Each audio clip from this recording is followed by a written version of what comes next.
Welcome everybody. I am Janice B. I am a Usui Holy Fire Kundalini Reiki Master teacher. We'll be talking about that later. I'm also a crystal healer. I certify people in crystal healing and in Reiki. I'm also the owner of Reiki Works, which is I make jewelry and crystal grids out of healing crystals. And I'm also the co-founder of the Healing Flame Collective, and we are a group of healers, artists, musicians, visionaries who have come together to combine healing modalities with a live band experience. And to my right is Maurice. Thank you. I'm Maurice Carroll. I am an Usui Holy Fire Kundalini Reiki Master teacher. I am a crystal healer as well. I am a sound healer, an aura reader, and yeah. I make, so my company is, I have Mo Reiki, and I have not just oils, and they are a blended oils with Reiki, and they have crystals, and they smell nice, and yeah, so that's that. But I'm glad to be here because I know that there are a lot of questions surrounding this subject matter that need clarification. Mm-hmm. And we're here today to talk about several healing integrative modalities, what they are, how they work, and how you can use them to reduce stress and improve your health in general. And I think we're going to start today with one everybody knows, well, they think they know, I guess, right. Is meditation. Right. So meditation is an ancient wellness practice that focuses on awareness. It reduces stress and anxiety. It improves your focus. It increases your feelings of calmness and relaxation. And one of the things that I think that's very interesting about it is that it can reduce pain and improve your self-esteem. Yeah. Definitely. I think people get hung up on, like, I can't meditate or I don't know what to do, but there's really a lot of different types of meditation, and we're going to talk about a couple of them. There's way more than this, but the first one you hear the most about, I think, is mindfulness meditation. That's probably one of the most popular ones, definitely in the United States anyway, which is just being present in the moment. Right. Just being aware of everything without judgment. So when you're sitting quietly and you're breathing, if thoughts come into your mind, you're not judging those things. And it gives you a better awareness and awareness of yourself, really. So things don't distract you, things don't anger you as much when you're kind of observing things without judging them. So that's mindful meditation, mindfulness meditation. There's walking meditation. People don't think about that one very much. Right. Just taking a walk and being mindful of your steps, of your surroundings. Maybe if you're outside, the sounds around you, the nature sounds, and kind of creating a rhythm of almost like the way you would have a rhythm of your heartbeat. While walking, your mind can kind of go and just be aware of things, and it's relaxing you. Yeah. One that we use a lot in the Healing Flame Collective is mantras, chanting meditations, basically taking a word or a long phrase, and not a long phrase, but a phrase, and repeating it over and over again, or singing it over and over again. A lot of people know Om Mani Padme Hum. People just know Om. They hear Om, Om, things like that. But it doesn't have to be that serious. It can also just be a word like peace or love that you just keep repeating in your mind or out loud. All of those are mantras. There's also chants and mantras for each chakra Right. that you can go through as well to just gain awareness and relaxation. We often do the next one, which is guided meditations. I think most people, when they start out meditating, your best bet is to use a guided meditation, because it takes away all of the thought process of, am I sitting correctly?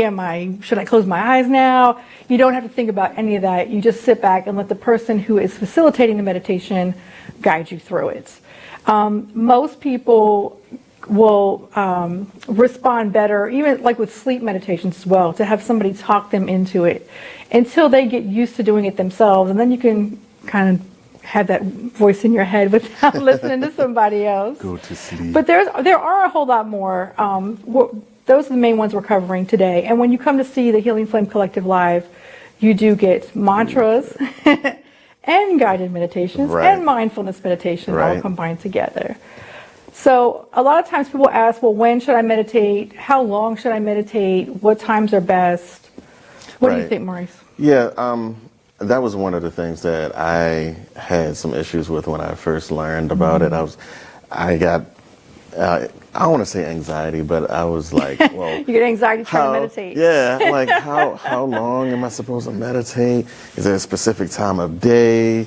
You know, am I supposed to do an hour, a half an hour, things Right. like that? But I did find that the biggest thing about it, first of all, is to do it. Right. You know, that's the biggest thing. That's the biggest hurdle, because a lot of people had, that I found, a lot of people had issues with, how do I start? When do I start? I don't know how to do it. And it's a lot simpler than what people make it out to be. Right. And it was one of the hurdles that I had to get over. So I would say, first of all, it doesn't matter how long or short the meditation is. The most important thing is that you do it and Right. do it consistently.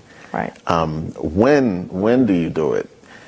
That comes into play, I think, when what works best for you, really. It's a you know. personal choice. Yeah. Some people want to do one in the morning to get the day started, to focus and be in a relaxed state before they go out and go to work or whatever they have to do, or do virtual work, whatever. Right. But some people prefer evening because they can wind down and relax. Or you can do morning and evening. There's no special time. Right. What Maurice was saying about just actually start doing it is really important. I know that because people in the United States are overworked, they're stressed out. Right now we have a lot of things going on to stress us out. I mean, we always do. But you don't want to have anxiety over sitting down to meditate. That Right. kind of defeats the purpose. So even if you only do a few minutes, even if you can only sit down for like 3 minutes and just breathe and relax and be still, that's better than not doing it. So once you do 3 minutes, then 5 minutes isn't so difficult, and then 10 minutes Right. isn't so difficult. And then you start looking forward to this, and it starts to become a part of your routine. And then you realize, hey, my blood pressure is going down. I don't get as stressed out as I used to. I don't get as angry as I used to. Things don't bother me like they used to. And it really changes your whole life without you even realizing how simply it can happen. Well, you know what I think we should do? Because I know a lot of people are like, well, I still don't, get it. I think what we should do is try one. So let's all try a meditation together. It'll be a combination of mindfulness, because we're going to do a little bit of awareness of breath and the energy moving in your body. And it's also, of course, a guided meditation. So we'll kind of walk you through it just to show you how easy it really is. So let's just start by closing your eyes and get yourself comfortable wherever you are. If you're sitting in a chair, get yourself grounded in the chair and just relax. Allow your body to soften. Allow your muscles to soften, your shoulders to drop. Release the tension in your face. And just breathe. And let's just take a nice, deep, cleansing breath in. And let it all out. And let's do that again one more time. Breathe in real deep.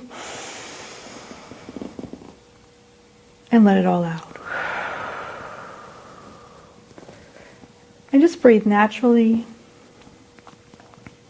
allowing your breath to move in and out at its own rhythm, at its own pace,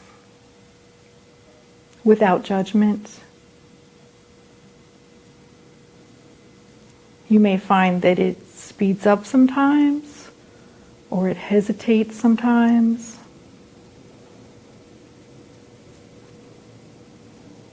But focus on your breath, moving in and out naturally.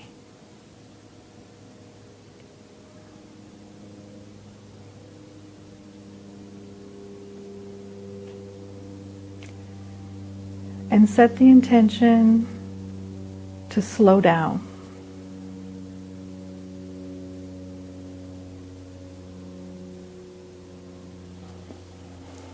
If thoughts come into your mind, just let them come through with no judgment. And just release them as you return your focus to your breath.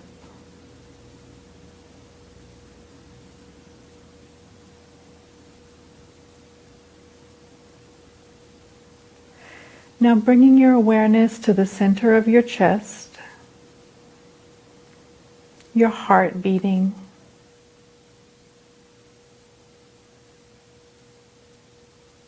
See if you can feel your heart beating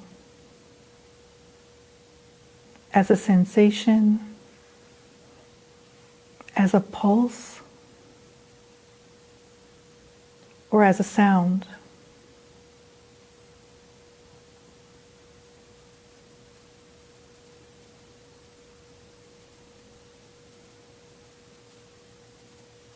The beating of your heart, the pulse,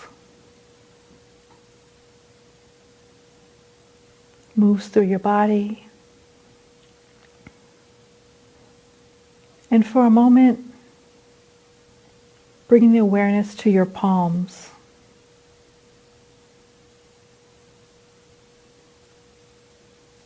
Feel your heartbeat in your palms.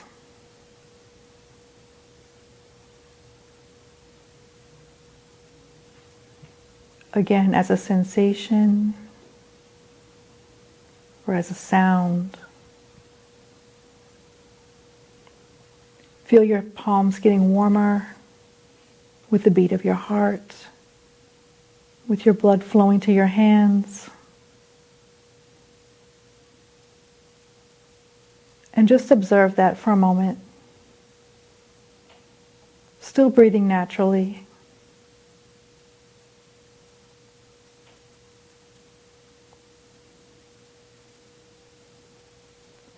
Now shift your attention to move that pulse, that heartbeat, that warmth to your face.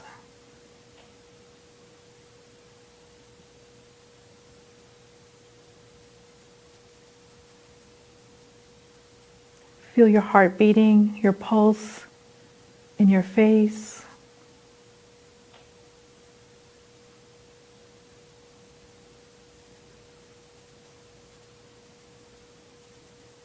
The sensations.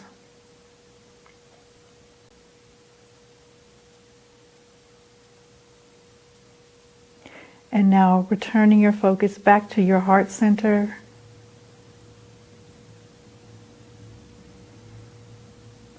Breathing into your heart center.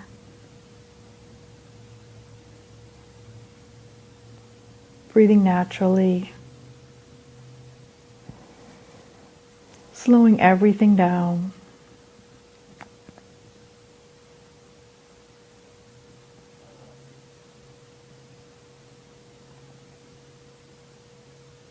Completely relaxed.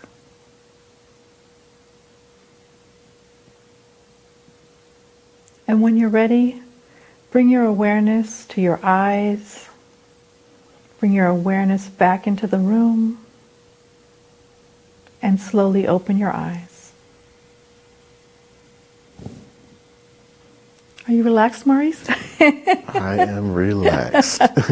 The reason we often do guided meditations where we have you bring awareness to different parts of your body, like your hands and your face and your heart center, is to make people realize that you absolutely have control over the energy in your body at all times. So when you're tense, once you practice things like that, when you're tense, you realize, okay, let me just not be that way. Let me just move this energy from my shoulders and just roll my shoulders back and relax for a minute and bring my attention to my breathing. Because when we do that, we slow our blood pressure down. Our body isn't in an aggravated, inflamed state, right? When we're stressed out, the cortisol levels rise up. and the inflammation increases, and inflammation causes problems in our body. It causes sickness and disease in our body. So if we can just breathe for a few minutes a day, just sit like that. You don't have to do anything that serious, moving your energy to your hands and stuff like that, but just really focusing on your breath and taking a moment to be still. It's not about clearing your mind. It's not about shutting everything out. Right. As a matter of fact, if there's sounds around you, bring them into your meditation. Focus on that for a minute. It's not to clear your brain. It's to be still and be aware of the things that you're thinking about. You can see them moving through your mind. What am I going to have for dinner? I don't know. And just let it pass back out and go back to your breathing again.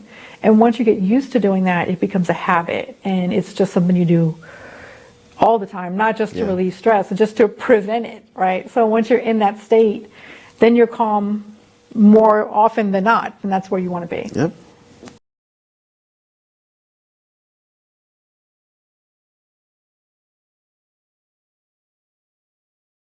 Now, we get to talk about one of my favorite subjects. We're going to talk about sound healing. Sound healing is a meditative practice that uses sound and vibrations around and in your body. This is something that I like so much because it's both metaphysical and scientific at the same time. And musical. Yes, I love it so much.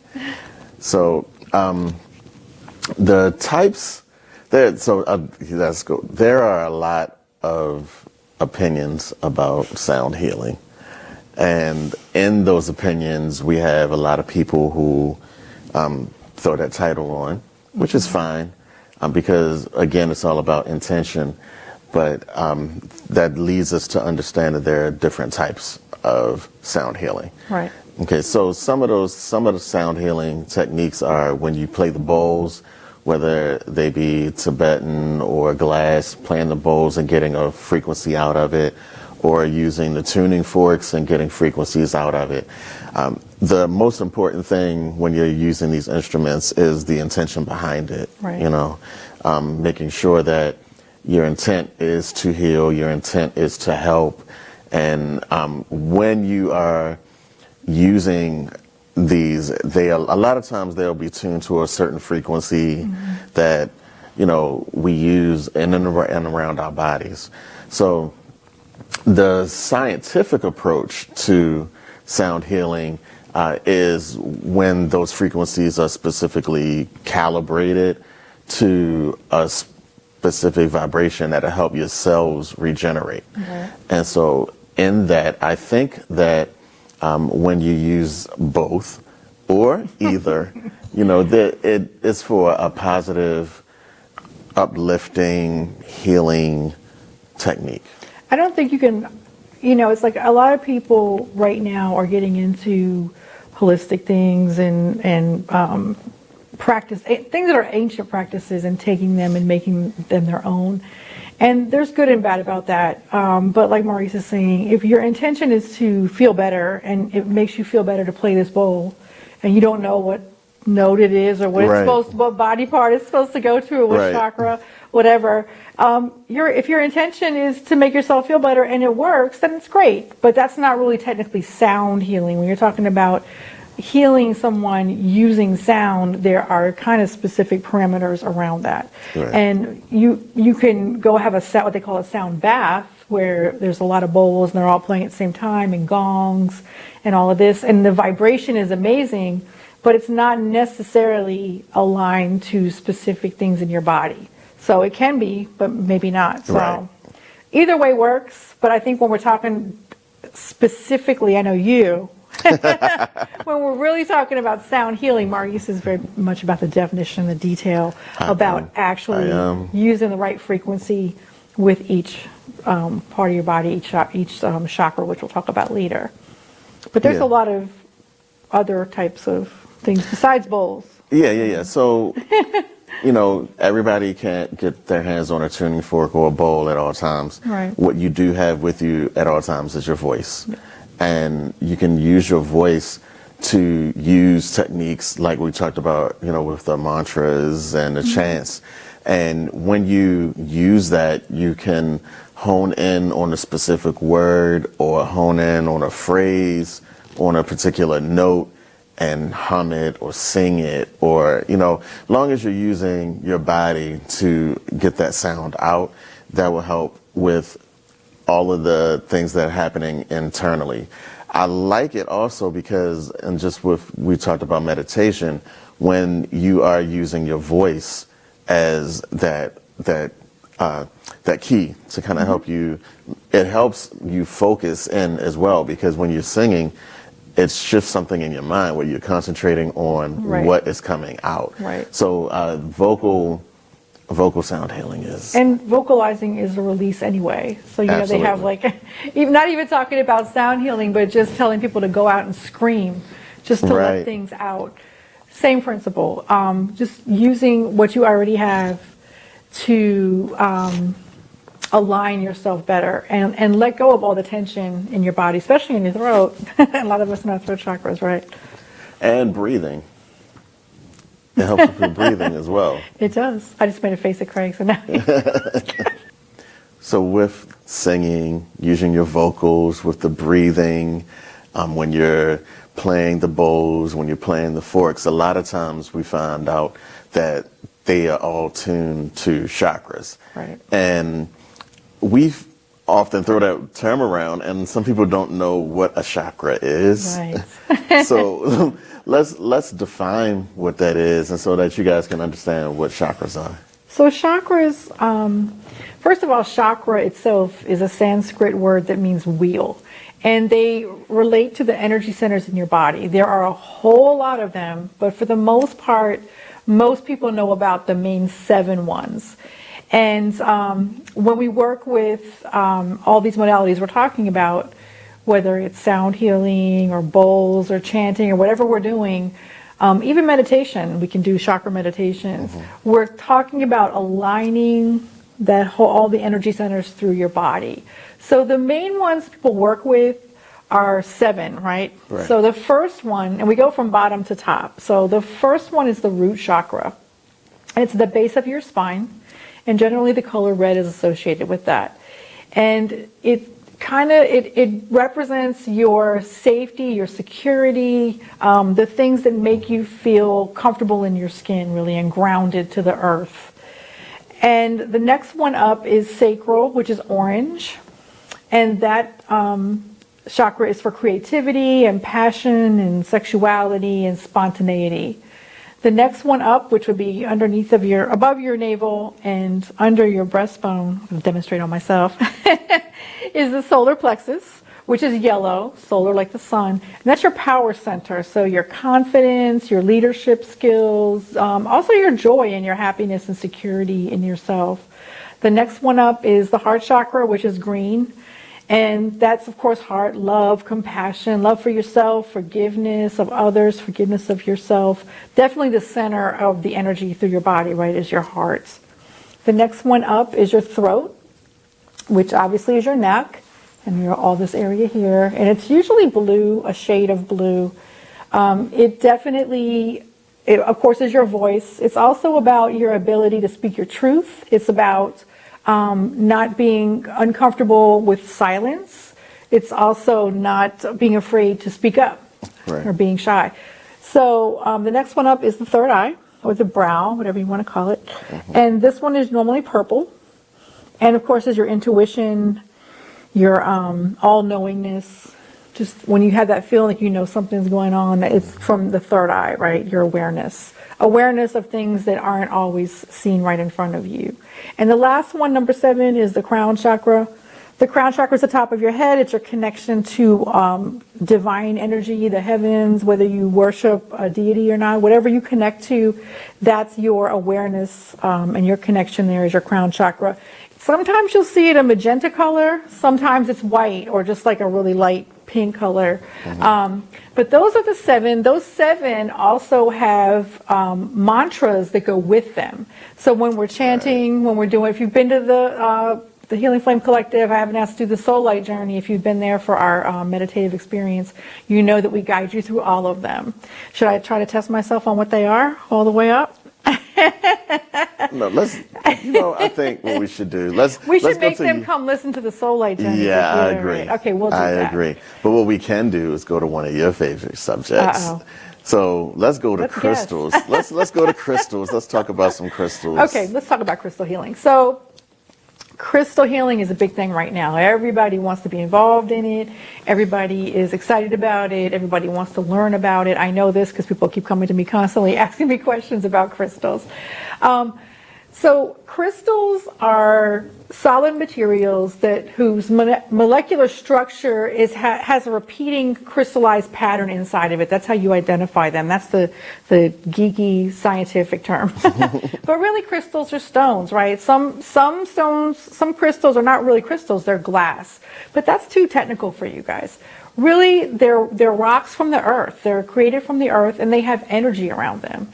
And the bigger the crystal is, it stands to reason, the bigger the energy field is around it. You kind of feel like the energy moves around the crystal. So whether it's a little teeny weeny crystal or a big crystal, they all have energy, and they all work together, and they have different properties for different things. So a lot of you guys know rose quartz. That's everybody's common one they know. Right. The first one they grab is rose quartz or amethyst, right? Mm-hmm. So rose quartz is pink, and it identifies, or its properties are love, but love in like compassion, forgiveness, creating a good vibe around yourself, bringing a lot of good loving energy around yourself. It's not about heart healing. It's not about love, like romantic necessarily. It's more about just kind of creating this fuzzy, warm, pink, gooey vibe around you.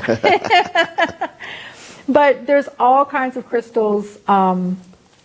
There's definitely a lot of shops now, places online you can buy them. There are crystals that coordinate with each, or associate with each chakra as right, well. And right. normally they're the same color as the chakra. So when I said like the root chakra was red, we're looking at red jaspers, we're looking at red tiger's eye, or dark brown crystals as well work with the root chakra. Mm-hmm. Sacral is orange, we're talking about carnelian, orange calcite. Solar plexus is yellow. We're talking about citrine. We're talking about even tiger's eye or yellow jasper.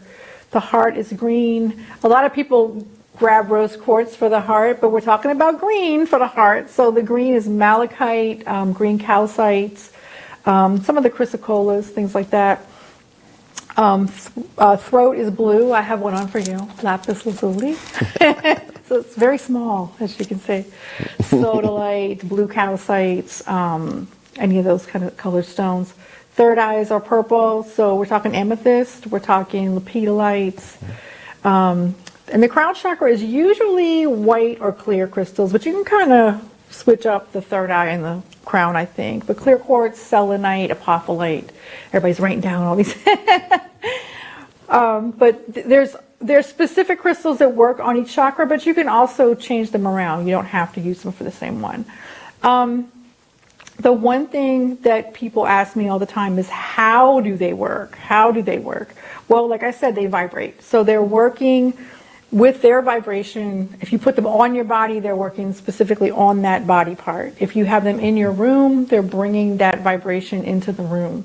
In your car, in your pocket, in your bra, at the entrance of your home, in your child's room, under your pillow. So wherever you have them, wherever you want to create those results, whatever it is, a peaceful night's sleep, no nightmares, protection from negative energy, the crystal in that location will help with that. I think, you know what? Above the doorpost. It's a nice place as well. I put black tourmaline up there, depending on what door we're talking about. Black tourmaline around the corners of your house, but definitely selenite above your door. Right. To kind of create a positive vibration when you walk in. Or black tourmaline to keep people out. That's a good way. Black tourmaline's a blocker. Right. A lot of people know that stone as well. So I like dealing with crystals. Mm-hmm. For me, when I started learning about them, one of the things that I didn't know, I knew that I was attracted to crystals, but I didn't know how to pick them. Right. And I remember... I think a lot of people feel that way. Yeah, I remember... They're intimidated. One thing I do, and I'm really close to, is being in person with things.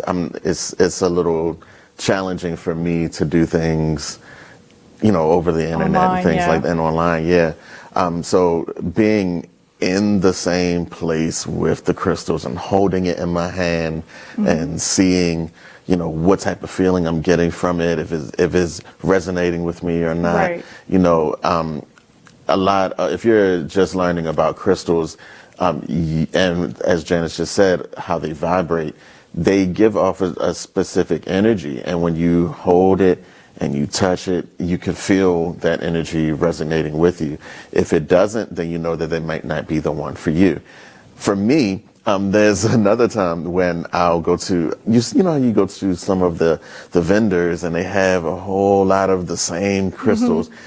For me, I can go to a pile of crystals and just one of them will resonate. out. Yeah, and then you pull. That is one of the ways that you can pick out what crystal is best for you, and having some idea of what your intention is. What do you need? I think definitely what Maurice said is correct. You first want to go by how you feel with everything, of course, but with crystals, pick it up. If it's pretty, pick it up. How does it feel? Does it have some kind of vibration to you? Are you drawn to it for some reason? The other side of that coin, I will tell you, if it repulses you, like if you just don't like it, yes, is to find out what the properties are for that crystal, and then find out why that's one you don't want to mess with. Why you feel that way, because maybe that's something that you need to address healing wise. Very true. So very true. Just a little tidbit of information. There's a lot of ways you can use crystals. We talked about several of them, but we started off with we started talking about meditation at the beginning. We walked through a meditation at the beginning, and you can use crystals to as a tool with your meditation. You can hold them in your hand.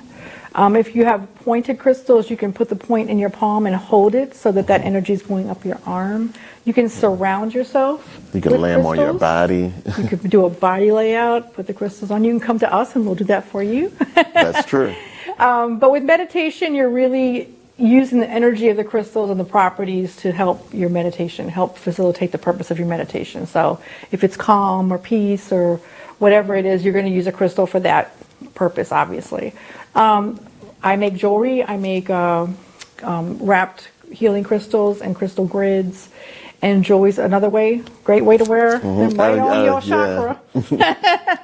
Is just to wear them as close to your body as possible, or just carry them on yourself. You can put them in your pockets, like I said before, in your bra. People put them now on like little hair pieces and earrings and in your locks, so you can wear them anywhere. Or keychain. Keychains, yes. Yeah, and then we already said that you can have them in your home in different places. The chakras, definitely.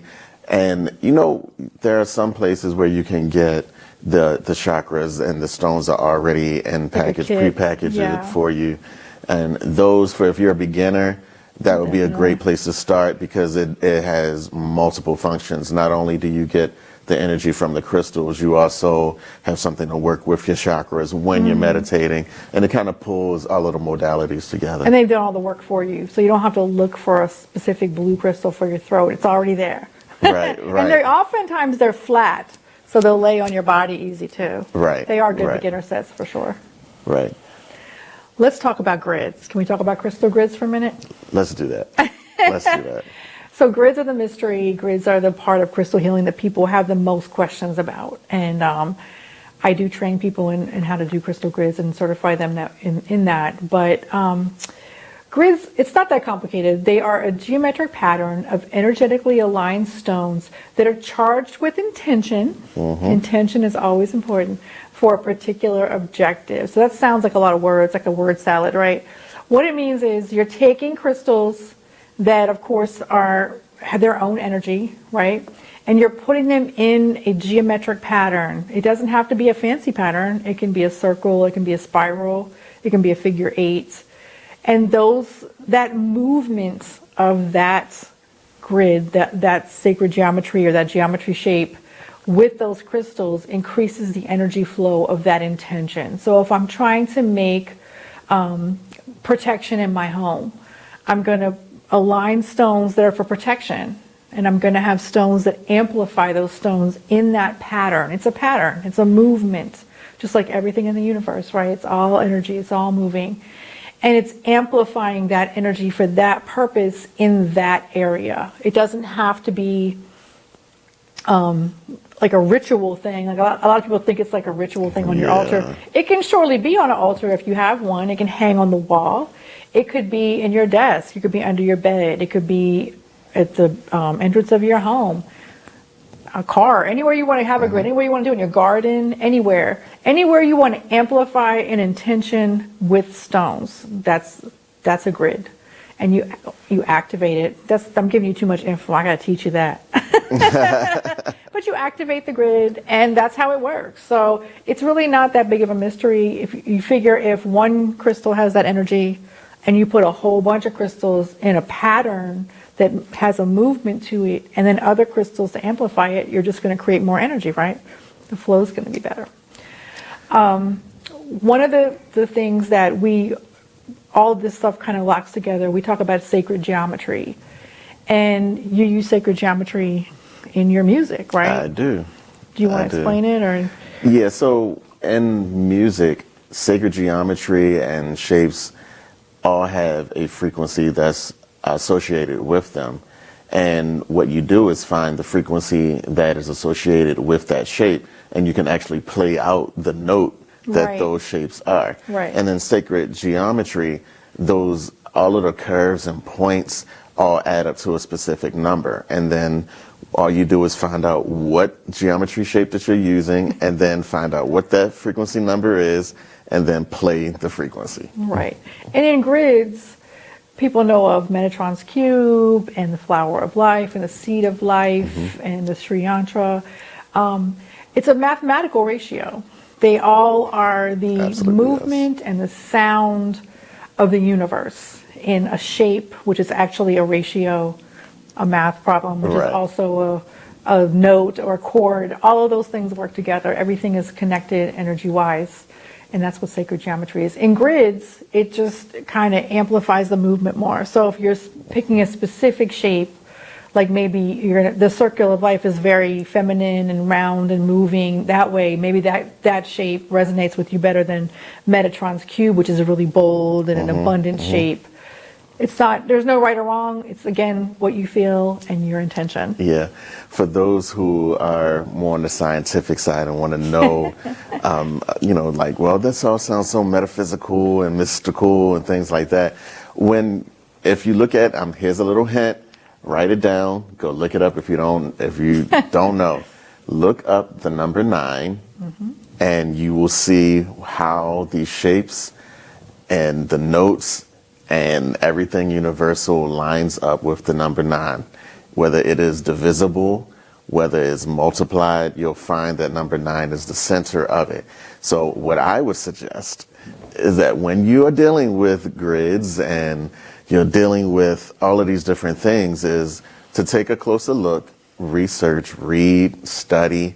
Don't always just take people's word for things like this, because you really want to know for yourself. Right. And go by how you feel. How does it make you feel? And if it is something that is foreign to you and it doesn't feel like it aligns with what you want to do, then don't do it. You don't have to. You can carry a crystal on you without making a grid, if grids feel like they're too complicated. Yes.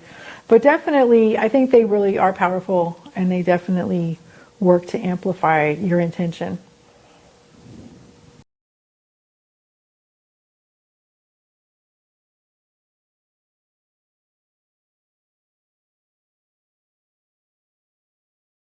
So when we introduced ourselves, we used the term Reiki Master. That's our Reiki Master teacher. Our title after our name, right? Right. There may be some people that don't know what Reiki is. I'm pretty sure there are. And some people may have heard the term and maybe mispronounce it, which I've had happen. And what we're going to do, let's talk about what Reiki is, and we're going to talk about some other things that'll bring you in a little bit closer about the title that we told you we are. We like talking about Reiki. A lot. So Reiki is a Japanese technique for channeling life force energy to align the client and remove blockages that promote healing and is also stress reduction. All right.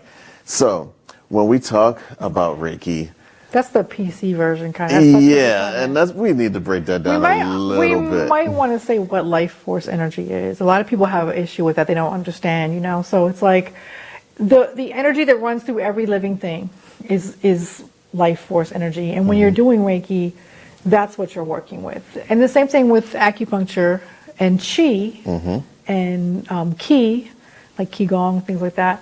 Reiki, Qi is life force energy. So that's what it means.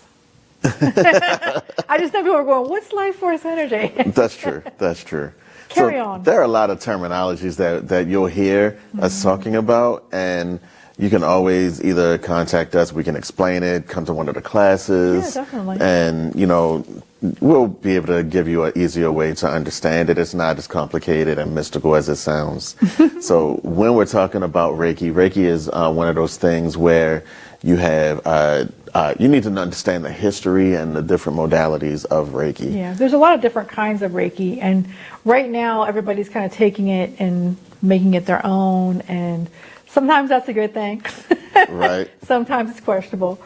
But you guys have probably heard Usui Reiki, Holy Fire Reiki, Karuna Reiki, Kundalini. Kemetic Reiki, Sakim, right? Crystal Reiki, Kundalini, did I say that one yet?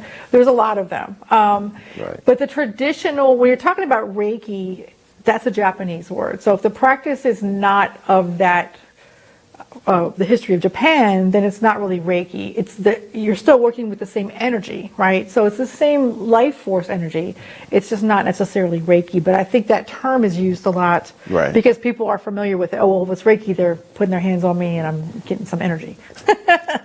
But one of the most common forms of Reiki was, we say rediscovered because it wasn't that he discovered the Reiki, the energy that he discovered, he called Reiki. So one of the most common forms of Reiki was discovered by Usui Sensei in Japan in 1922, and it was later brought to the United States by Takata Sensei. There's a whole lot of history in between there. We're not going to bore you with all those details right now, but if you come to level 1 class, that's one of the main things you learn, right? That's the first thing you learn. Right off the break.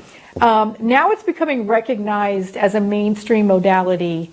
Even in hospitals, it's not so mystical anymore. People are recognizing the benefits of it. People are realizing that being able to align yourself and to align others promotes health. It promotes healing, like we talked about with meditation and sound healing and crystals.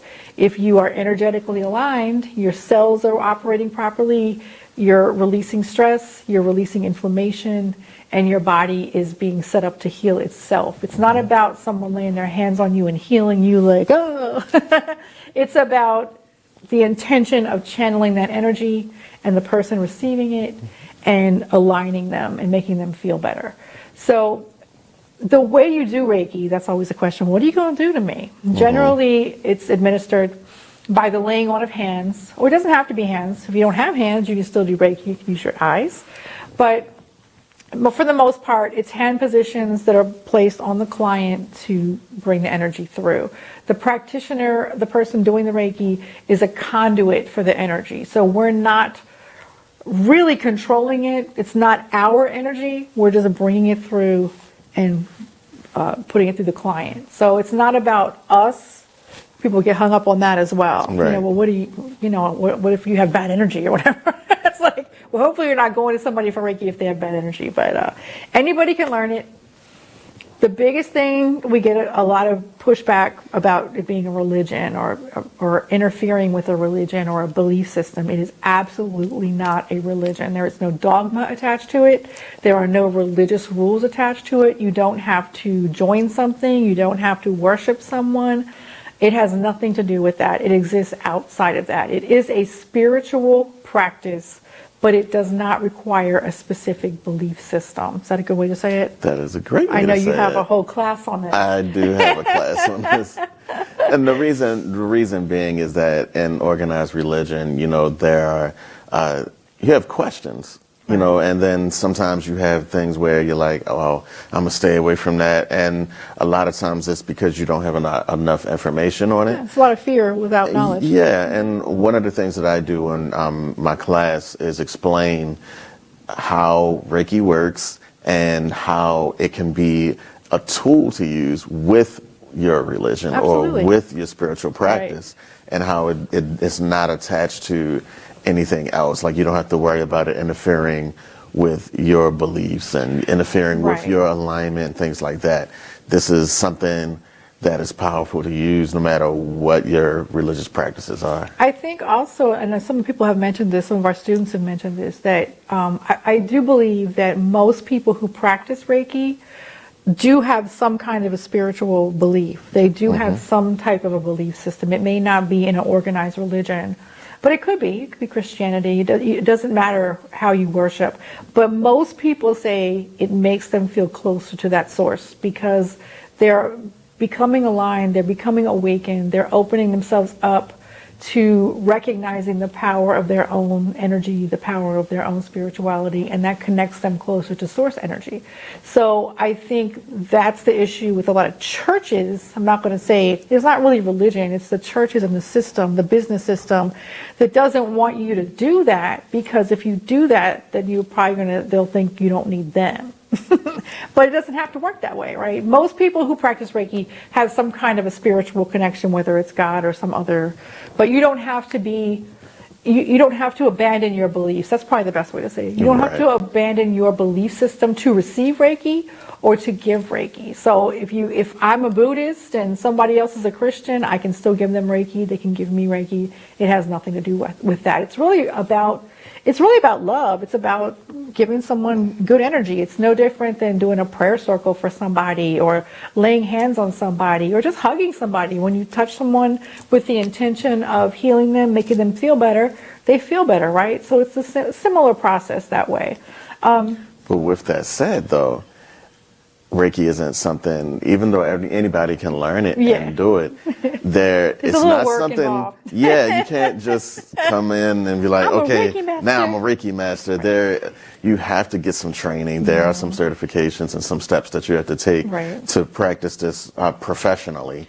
And a lot of people didn't know that, and it's a lot of information that you have to learn. I think just like anything else, and we talked about the crystals, you were talking about not wanting to buy crystals online. Same thing with learning Reiki. There are classes online. I don't recommend them. I feel like anything that's energetic, no matter what it is, you want to experience it in person. And the people you learn from, it's an important decision. A lot of people don't know that. When they start Reiki, they don't know what they're doing. They hear about it, they go take a class. A lot of times it's word of mouth, whatever. But you want to make sure that somebody who is certified is teaching you, because that's where the problems come in. This person was not attuned properly. This person was not attuned at all. This person just decided they were going to practice Reiki, and now they have all these classes, and that does happen. Right. So you just want to be careful and make sure you're dealing with a certified Reiki master teacher. There is no, licensing for Reiki practitioners, which is why there's such a wide amount of people that you can go to and not know whether they're certified or not. But there are specific levels, especially in Usui Reiki, the traditional type. Level 1 is the first class you would take. That's the introductory level. That's the level that kind of opens you up to be able to give Reiki to yourself, to your friends, to your family, to your plants, to your pets, to your food. Just basically getting you opened up to use Reiki in your life. You don't have to go any farther than that. You can just stay like that and not be a professional level. The next level is level 2. Level 2 is the professional level. That's where you will learn the 3 major power symbols. You'll learn how to do distance Reiki. A little bit more work with chakras, a little bit more client work, as if you're working on a client, because once you get certified in level 2, you're able to go ahead and start taking clients and charging. Level 1, you can't charge. Level 2, you're professional, you can charge. You can stop there, right? Or if you want to go all the way with your certification, like I did, saying I'm not going to teach Reiki, but I'm going to go ahead and take it anyway. Right. Traditional Usui Reiki has a level 3. which is called the ART, or Advanced Reiki Training Level. It's actually a master practitioner, they called it. This was developed when they brought Reiki to the United States. Some of Takata's masters wanted to make the master symbol available to people who didn't want to teach.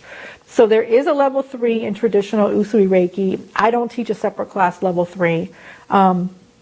And we were originally certified in Holy Fire, which combines level 3 with the master teacher. So the next level up, level 3, you know the master symbol, but you're not a teacher. You can't teach Reiki. The next part is a 2-day class, which would be the master teacher. And that's to learn how to give attunements, much deeper understanding of Reiki, much deeper, more powerful attunements, past life things, all of that stuff into one, and a whole new way of doing Reiki, basically, with a different symbol. If you're Holy Fire like we are, we're combining. Right now, we're combining those classes as a 3-day class, so there's no level 3 with us. And honestly, I don't think there should be a level 3. I know some Usui Reiki masters that don't teach a level 3. If you're a master, you're committing to be a Reiki master.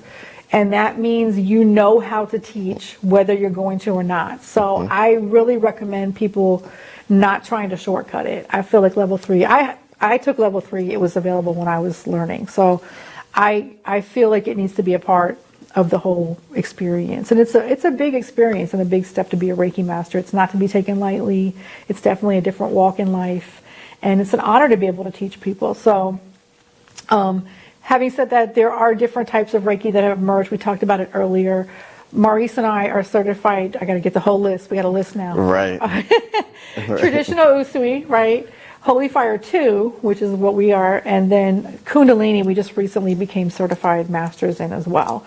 And all of those are just different ways of either receiving Reiki, receiving the attunements, treating clients. They just have different modalities with them, different procedures with them, I guess is the best way to say it. We have all of these titles and all of these different modalities, and it's really cool, that we are able to combine it. And it's a toolbox. Yeah, it definitely is. So we covered a lot. We covered meditation. We covered sound healing. We covered Reiki. We covered crystals. Yes. And I know people are like, that's a lot of different things. And one of the things that we did is combine all of those modalities into one group that we call the Healing Flame Collective. Yay. Yes. And there's a presentation, a meditation, that we give, that is called the Soul Light Journey. And in that, you get everything that we named, everything that we talked about. It is a very heavily enlightening, spiritual, open. There's so many adjectives I could use. It's really the combining of everything we do. And that's kind of the road we were on anyway. We were musicians, we were creators, we were artists, we became energy workers, healers, if you want to call us healers, sound healers, crystal healers. Maurice reads auras, I do intuitive readings, I do clairsentient work. And all of that stuff, Reiki, all of it came together, and we were like, let's make this a thing, let's make this a group. And that's the Healing Flame Collective. And so right now it's 5 of us, I think, on stage right now, but we do have several people who are in the group that do other things or may play another instrument as well sometimes. It's kind of a changing group, but everybody brings something different, whether it's vocals, Reiki, sound healing, chants, what am I missing? Meditation. It's a guided meditation. It's an experience. It's not just meditation. It's not just chanting. It's not just music. It's not just Reiki, but it's all of those things in a live band experience. So we're doing this for the audience. And we created it so that anybody could either listen to it, just listen to the track and go through the meditation. It's definitely a guided meditation and experience that way. Or come and participate live with the meditation and the chanting, and it's really a powerful experience. It It definitely is. And we'll be doing it again, but definitely check us out. I think we're going to show you guys a clip. Yeah, just so you can get an idea. The Soul Light Journey, how it works. Yeah. You can also purchase the whole studio version of it on Bandcamp under the Healing Flame Collective. Right. So look us up. I'm Janice B. And I'm Maurice Carroll. And we're the Healing Flame Collective. We're part of it. Thank you so guys. much. Welcome to the Soul Light Journey. Breathe in and out.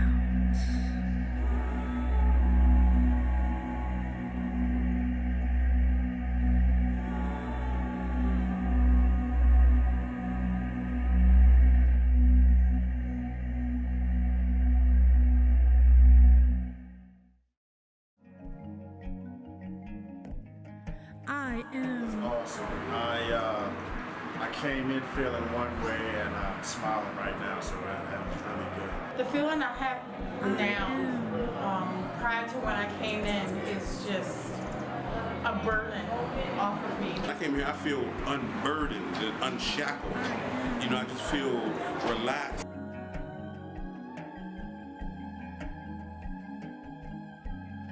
And so it is.